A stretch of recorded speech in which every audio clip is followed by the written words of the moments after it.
Our story begins not on Earth, but on the bustling intergalactic hub world of Zaloxia Prime.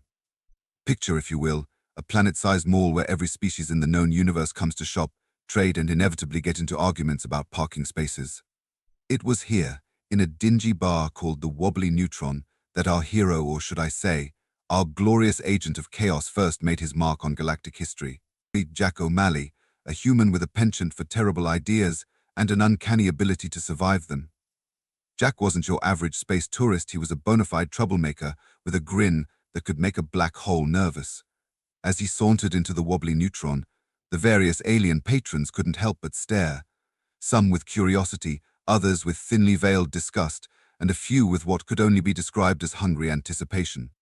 Though whether that was due to Jack's appearance or their own questionable dietary habits remained unclear. The bar was a cacophony of sounds, from the chittering of insectoid beings to the gurgling of gelatinous entities trying to order drinks without accidentally absorbing the glassware. Jack made his way to the bar, his boots leaving a trail of what he hoped was just mud from the spaceport. He plopped down on a stool next to a towering, four-armed alien with skin like polished obsidian and eyes that glowed like dying stars. "Barkeep," Jack called out, his voice cutting through the ambient noise like a chainsaw through jello. "Give me your strongest drink, and make it snappy. I've got a bet to win and a universe to disappoint." The bartender, a being that looked like a cross between an octopus and a disco ball, slithered over. Its tentacles shimmered with bioluminescent patterns that spelled out "Why me" in at least 17 different languages. "Human," the bartender gurgled, its voice sounding like a drowning accordion. "Are you sure you can handle our strongest brew?" The last being who tried it ended up believing they were their own grandmother and tried to knit a sweater out of dark matter. Jack's grin widened, if that was even possible. "Buddy, I once drank an entire bottle of hot sauce on a dare and only cried for 3 days afterward. Hit me with your best shot." The four-armed alien next to Jack turned, its glowing eyes narrowing with interest. "You dare to challenge the infamous liquid supernova? Many have tried, few have survived, and those who did wish they hadn't." Oh, Jack raised an eyebrow, his interest piqued like a cat spotting a red dot. "And who might you be, my fine tentacled friend?" The alien drew itself up to its full height, which was impressive considering it was already ducking to avoid hitting the ceiling. "I am Zix Klar, Grand Poobah of the Intergalactic Temperance League and 3-time champion of the Milky Way's most likely to accidentally start a cult competition." Jack nodded sagely, as if any of that made sense. "Well, Zixie, can I call you Zixie? I'm about to show you why humans are the undisputed champions of bad decisions and even worse coping mechanisms." The bartender returned, carrying a glass that seemed to be actively trying to escape. The liquid inside swirled with colors that shouldn't exist in this dimension, occasionally forming shapes that looked suspiciously like the bartender's ex-partners. "Here you are, human, one liquid supernova. May whatever deity you believe in have mercy on your soul, liver, and any other organs you're particularly fond of." Jack eyed the drink with the kind of reverence usually reserved for eldritch horrors or particularly good pizza. He lifted the glass, which hummed ominously, and turned to address the now silent bar. "Ladies, gentlemen, and assorted beings of indeterminate gender and state of matter," he proclaimed, his voice dripping with the kind of confidence only the truly insane or incredibly stupid possess. "I, Jack O'Malley, representing the death world known as Earth, am about to do what no sane being would ever consider. I'm going to drink this entire glass of cosmic regret, and then I'm going to do something so monumentally stupid that it'll make the heat death of the universe look like a minor inconvenience." A collective gasp rippled through the bar. Several patrons began placing bets on whether Jack would survive, spontaneously combust, or somehow manage to do both simultaneously. Zix Klar leaned in, his voice a mix of awe and concern. "Human Jack, surely you jest. The liquid supernova is not to be trifled with. It has been known to cause temporary omniscience, followed by a hangover so severe that entire civilizations have crumbled trying to invent a cure." Jack winked at the alien, a gesture that caused Zix Klar to instinctively check if he had something in his eye.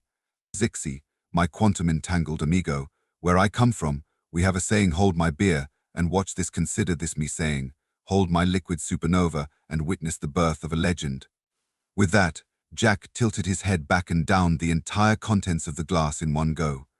The bar fell so silent you could hear a cork drop. For a moment, nothing happened, and the assembled aliens began to wonder if perhaps humans were more resilient than they'd been led to believe. Then Jack's eyes began to glow with the light of 1,000 exploding suns. "Oh," he said, his voice echoing with the wisdom of countless eons, "that's where I left my keys." What happened next would be debated by xenoanthropologists, theoretical physicists, and conspiracy theorists for centuries to come. Jack stood up, his body vibrating at a frequency that made nearby glasses shatter and several patrons' exoskeletons begin to molt prematurely. "I can see everything," Jack whispered, though somehow his voice carried to every corner of the bar. The beginning of time, the end of space, the recipe for the perfect grilled cheese sandwich. "It's all so clear now." Zix Clar, along with every other being in the bar, watched in horrified fascination as Jack began to float a few inches off the ground. The human's hair stood on end, crackling with energy that smelled faintly of ozone and broken dreams. "I know what I must do," Jack announced, his voice reverberating with the power of a collapsing star. I must. The entire bar leaned in, awaiting the profound wisdom that was surely about to be bestowed upon them. "I must stick my hand in the quantum singularity generator and give the universe a wet willy." A collective groan of exasperation rippled through the crowd, followed by a wave of confusion as those unfamiliar with human anatomy tried to figure out what, exactly, a wet willy was and why it sounded so horrifying. Zix Clar, ever the voice of reason, or at least the closest thing to it in this situation, attempted to intervene. "Human Jack, I must strongly advise against such action. The quantum singularity generator is not a toy. It's a delicate piece of equipment that keeps our artificial gravity stable and prevents the entire station from collapsing into a point of infinite density." Jack turned to Zix Clar, his glowing eyes filled with the kind of manic glee usually reserved for mad scientists or particularly enthusiastic infomercial hosts. "Zixi, my crystalline companion, don't you see? That's exactly why I have to do it. It's the ultimate hold my beer moment. Besides, what's the worst that could happen?" As if on cue, the entire bar erupted into a cacophony of voices, each alien trying to outdo the others in describing increasingly apocalyptic scenarios. The Graxlorkian in the corner was particularly vocal about the possibility of accidentally creating a time loop where everyone would be forced to relive this moment for eternity. Undeterred by the vocal opposition and possibly encouraged by it, Jack made a beeline for the door. His newfound ability to float came in handy as he gracefully glided over the heads of the panicking aliens, occasionally stopping to high-five a confused tentacle or pat a gelatinous blob on what he hoped was its head. "To the quantum singularity generator," Jack proclaimed, pointing dramatically towards the exit. Unfortunately, in his omniscient but still somewhat inebriated state, he was pointing at a coat rack. After a quick correction and an awkward chuckle, he zipped out of the bar, leaving behind a wake of bewildered aliens and spilled drinks. Zix Clar, feeling a sense of responsibility that he would later deeply regret, decided to follow the human. "Everyone, remain calm," he shouted to the panicking crowd. "I shall attempt to reason with the Deathworlder and prevent the unraveling of space-time as we know it."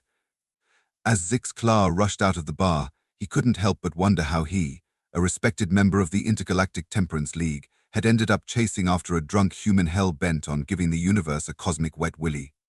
It was, he mused, probably karmic retribution for that time he tried to outlaw fun on 7 different planets simultaneously. Meanwhile, Jack was making impressive progress through the sprawling corridors of Xeloxia Prime. His alcohol and cosmic knowledge-fueled state seemed to grant him an uncanny ability to navigate the labyrinthine station.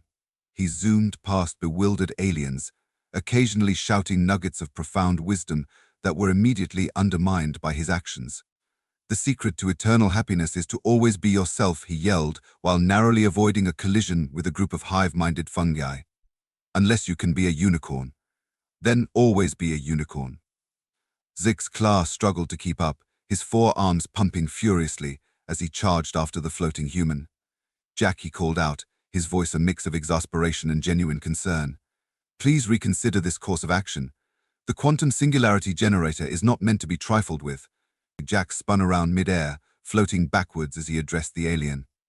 "Zixi, my quantum entangled cooker, don't you see? This is my destiny.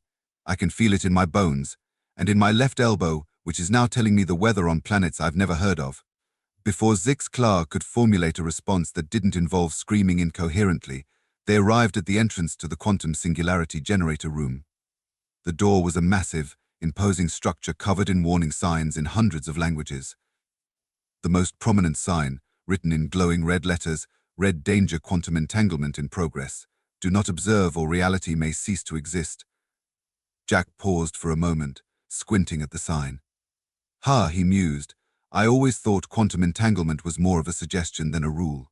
With a wave of his hand and a burst of energy that made Zix Klar's exoskeleton tingle uncomfortably, Jack somehow bypassed the security protocols. The massive door slid open with a hiss, revealing a cavernous room dominated by a swirling vortex of energy that hurt to look at directly. "Behold," Jack exclaimed, spreading his arms wide. "The quantum singularity generator. The cosmic belly button of Xeloxia Prime.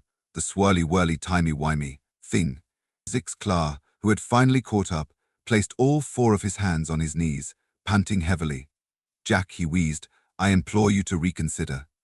The consequences of interfering with the quantum singularity generator could be catastrophic." But Jack was beyond reason. The combination of the liquid supernova and his proximity to the quantum singularity had elevated his consciousness to a level that made normal logic seem quaint and outdated, like trying to understand string theory with an abacus. "Zixi, my philosophically phobic friend," Jack said, his voice taking on an otherworldly echo, "sometimes you have to take a leap of faith. Or in this case, a leap into a swirling vortex of quantum uncertainty." Before Zix Klar could stop him, Jack thrust his arm into the heart of the quantum singularity generator. The effect was immediate and spectacular. The swirling energy field erupted in a kaleidoscope of colors, each one representing a different possible reality. Jack's body began to flicker in and out of existence, sometimes appearing as multiple versions of himself, each one engaged in a different ridiculous activity. "I can see everything," Jack shouted, his voice coming from everywhere and nowhere at once. "I'm simultaneously winning a hot dog eating contest, discovering the cure for the common cold, and inventing a new dance craze called the quantum shuffle." Zix Klar watched in horror as reality began to warp around them. The walls of the room began to melt and reform, sometimes turning into other substances entirely. At one point, a section of the floor turned into a pool of sentient pudding that tried to engage Zix Klar in a philosophical debate about the nature of existence. "Jack," Zix Klar shouted, dodging a rain of fish that had suddenly started falling from what used to be the ceiling. "You must withdraw your hand. The fabric of reality is unraveling." But Jack was too far gone, lost in the ecstasy of quantum omniscience. "I can taste the color 9, he exclaimed. "I can hear the dance of quarks. I know why kids love the taste of cinnamon toast crunch." Just when it seemed that all hope was lost, that the universe would be forever altered by one human's cosmic wet willy, something unexpected happened. A small, unassuming device fell out of Jack's pocket. It clattered to the floor, miraculously avoiding the puddles of sentient pudding and the small black holes that had started to form in the corners of the room. It was Jack's smartphone, and it was ringing. The sound cut through the quantum chaos like a hot knife through dimensional butter. Jack's head snapped towards the device, his eyes focusing for the first time since he'd thrust his hand into the quantum singularity generator. "Oh shoot," he muttered, his voice suddenly clear and devoid of cosmic reverb. "That's my mom's ringtone. I forgot I promised to call her today." With a swift motion that defied all laws of physics and possibly created a few new ones, Jack withdrew his hand from the quantum singularity generator and dove for his phone. The moment his hand left the swirling vortex, reality snapped back into place with an audible pop. Zix Klar blinked in disbelief as the room returned to normal.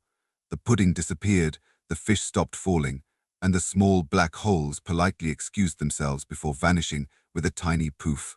Jack, now looking surprisingly sober and slightly embarrassed, answered his phone. "Hey, Mom," he said, his voice sheepish. "Yeah, sorry I didn't call earlier. I was kind of in the middle of something."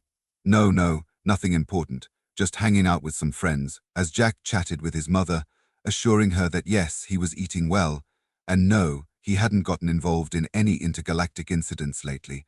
Zix Klar slowly sank to the floor. His mind struggled to process what had just happened.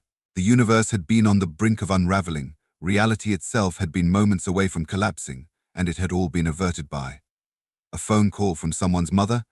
As Jack finished his call, "Yes, Mom, I'll remember to bring a sweater next time I visit." "Love you too," he turned to Zix Klar with a sheepish grin. "So, that was a thing that happened, huh?"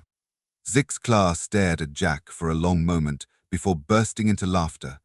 It started as a low chuckle and quickly grew into a full-bodied guffaw that shook his entire crystalline form. Jack, after a moment of confusion, joined in, his human laughter mixing with the alien's crystalline chimes in a bizarre symphony of mirth. As their laughter echoed through the quantum singularity generator room, reality itself seemed to join in on the joke. The walls rippled with quantum uncertainty, causing their guffaws to loop and overlap in impossible ways. For a brief, glorious moment, they were laughing at themselves, laughing, creating an infinite recursion of hilarity that threatened to tear a hole in the space-time continuum. Finally, as the echoes of their laughter faded and reality settled back into its usual grumpy state, Zix Klar wiped a glowing tear from one of his star-like eyes. "By the great void," he wheezed, his voice still tinged with amusement, "I haven't laughed like that since the great cosmic joke of the Andromeda cluster, and that was supposed to be the pinnacle of galactic humor." Jack, still chuckling, ran a hand through his hair, which was now styled in a way that would make Einstein's wildest bedhead look tame by comparison. "Yeah, well, you as humans have a knack for finding humor in the face of certain doom. It's kind of our superpower, that, and our ability to eat things that would make most alien stomachs turn inside out." Zix Klar's crystalline form shimmered with curiosity. "Speaking of powers, human Jack, do you realize what you've just done? You've manipulated quantum reality on a scale that our most advanced scientists have only theorized about. And you did it while under the influence of the most potent intoxicant in the known universe." Jack blinked, looking at his hand as if seeing it for the first time. "Ha! You know, now that you mention it, I do feel a bit different, like I can see the code of the universe or something. Is this what it feels like to be Neo in the Matrix?" Before Zix Klar could ask what a Neo was or why it was trapped in a matrix, the room was suddenly bathed in pulsating red light. An alarm began to blare, its sound oscillating between a deep, bowel-loosening bass and a high-pitched shriek that threatened to shatter Zix Klar's crystalline form. A disembodied voice, sounding suspiciously like a bored DMV worker who had just hit the cosmic jackpot, announced, "Attention all beings, a carbon-based or otherwise. A Class X quantum anomaly has been detected. Reality as we know it is currently undergoing a significant restructuring. Please remain calm and avoid thinking about purple elephants, as this may cause them to spontaneously materialize. Thank you for your cooperation, yes, and have a nice apocalypse." Jack and Zix Klar exchanged a look that somehow managed to convey "oh crap" in at least 17 different languages, 3 of which hadn't even been invented yet. "So," Jack said, clapping his hands together with forced cheerfulness, "I don't suppose this place has an undo button, does it? You know, like CRLZ, but for reality." Zix Klar's glow dimmed slightly, the alien equivalent of a facepalm. "Human Jack, the quantum singularity generator is not one of your primitive computing devices. It's a delicate instrument that manipulates the very fabric of reality. It doesn't have an undo function." As if to punctuate Zix Klar's point, a section of the floor suddenly turned into what appeared to be lime jello.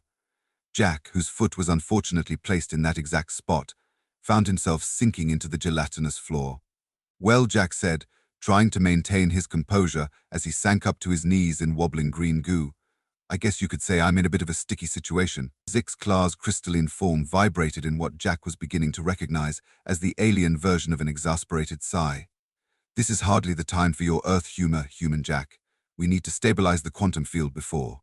He was cut off as a swarm of what looked like fluorescent butterflies made of pure mathematics burst into existence, fluttering around the room and leaving trails of complex equations in their wake. "Before that happens," Jack offered helpfully, now waist-deep in jello and trying to bat away a particularly persistent butterfly that seemed intent on dividing him by 0. Zix Klar nodded grimly. "Precisely. If we don't act quickly, the quantum instability will spread beyond this room, possibly engulfing the entire station, or worse, rippling out across the galaxy." Jack's eyes widened as the implications sank in. "So you're saying I might have accidentally broken the entire universe? Wow, and I thought that time I tried to microwave a fork was bad." as Jack continued to sink into the jello floor, now up to his chest. Zix-Klar frantically scanned the room for anything that might help. His gaze fell upon the control panel of the quantum singularity generator, which was now sprouting what appeared to be tiny trees made of pure light. "Human Jack," Zix-Klar said, his voice taking on an urgent tone, "I believe I know how to stabilize the quantum field, but I need your help. Can you reach the control panel?" Jack looked at the panel, then down at his jello predicament, then back at the panel. A grin spread across his face, the kind of grin that had preceded some of humanity's greatest achievements and most spectacular disasters. "Zixi, my crystalline compadre," he said, his voice filled with the kind of confidence usually reserved for those about to do something incredibly stupid or incredibly brilliant, often both. "I've got an idea. But I'm going to need you to trust me, and, more importantly, to hold my beer." Before Zix-Klar could protest, Jack took a deep breath and plunged fully into the jello floor. For a heart-stopping moment, or what would have been heart-stopping if Zix-Klar had a heart instead of a pulsating crystal core, Jack disappeared from view. Then, with a sound like a plunger being pulled from a particularly stubborn drain, Jack burst up through the jello directly in front of the control panel. He was covered head to toe in green goo, looking like the unholy offspring of the Hulk and a dessert trolley. "All right," Jack said, shaking jello from his hands as he faced the bewildering array of controls. "Let's see if I can remember anything from my brief moment of cosmic omniscience." "Eeny, meeny, miny, this one." With the kind of reckless abandon that had both doomed and saved humanity countless times throughout history, Jack slammed his palm down on what appeared to be a large, pulsating crystal in the center of the control panel. The effect was immediate and spectacular. The room filled with a blinding light, and a sound like the universe itself clearing its throat reverberated through every atom of their beings. Reality seemed to hiccup, briefly turning everything in the room, including Jack and Zix-Klar, into various types of cheese before snapping back to normal. As the light faded and the cosmic ringing in their ears or auditory senses, in Zix-Klar's case, subsided, they found themselves standing in a perfectly normal, non-gelatinous room. The mathematical butterflies were gone, the tiny trees of light had vanished, and even Jack was no longer covered in jello. The same bored voice from earlier crackled over the intercom. "Attention all beings. The Class X quantum anomaly has been resolved. Reality has been restored to its default settings. We apologize for any inconvenience, existential crises, or spontaneous transformations into dairy products you may have experienced. Have a nice day, and remember, in the event of future reality distortions, please keep calm and carry on as if nothing unusual is happening. Thank you." Jack turned to Zix-Klar, a triumphant grin plastered across his face. "See? What did I tell you? Sometimes all you need is a little percussive maintenance. Works on old TVs, works on the fabric of reality."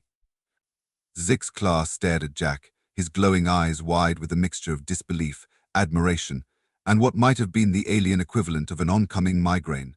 "Human Jack," he said slowly, "do you mean to tell me that you just solved a critical malfunction in one of the most advanced pieces of technology in the known universe by hitting it?" Jack shrugged, his grin never faltering. "Well, yeah, it's a time-honored human tradition. Spaceship not working? Give it a good kick. TV acting up? Slap it on the side. Universe threatening to unravel? Apparently, all it needs is a firm pat on the whatever the universe equivalent of a back is." Before Zix-Klar could formulate a response that adequately conveyed the sheer insanity of what had just transpired, the door to the quantum singularity generator room burst open. A flood of security personnel, scientists, and what appeared to be a small delegation of interdimensional diplomats poured in, all talking at once in a cacophony of alien languages. Jack leaned towards Zix-Klar, whispering conspiratorially, "So, what are the chances we can convince them this was all part of a scheduled maintenance check?" Zix-Klar's crystalline form vibrated in what Jack was beginning to recognize as laughter. "About as likely as you convincing the liquid supernova to behave like a gentle fruit juice." "Challenge accepted," Jack said with a wink, straightening up to face the oncoming tide of confused and angry officials. What followed was perhaps the most surreal debriefing in the history of Zoloxia Prime. Jack, still riding the wave of his quantum-enhanced charisma, spun a tale so outrageous yet so compelling that even Zix-Klar found himself nodding along at times, despite having witnessed the truth firsthand. Jack's explanation involved a complex narrative featuring quantum gremlins, a prophesied chosen one himself, naturally, and a critical need to realign the cosmic harmonic resonance frequency through the application of kinetic recalibration techniques, i.e., hitting things really hard. To everyone's surprise, including Jack's, the assembled officials seemed to buy it. Perhaps it was the residual effects of the quantum anomaly making everyone more susceptible to absurd explanations, or maybe the universe itself was conspiring to cover up its brief moment of vulnerability. Whatever the reason, Jack soon found himself being hailed as a hero, with talks of a medal ceremony and possibly even a statue in his honor. As the crowd of officials dispersed, still murmuring in awe about the quantum gremlin slayer, Jack turned to Zix Clar with a look of disbelief. Did that really just happen? Or am I still tripping on liquid supernova?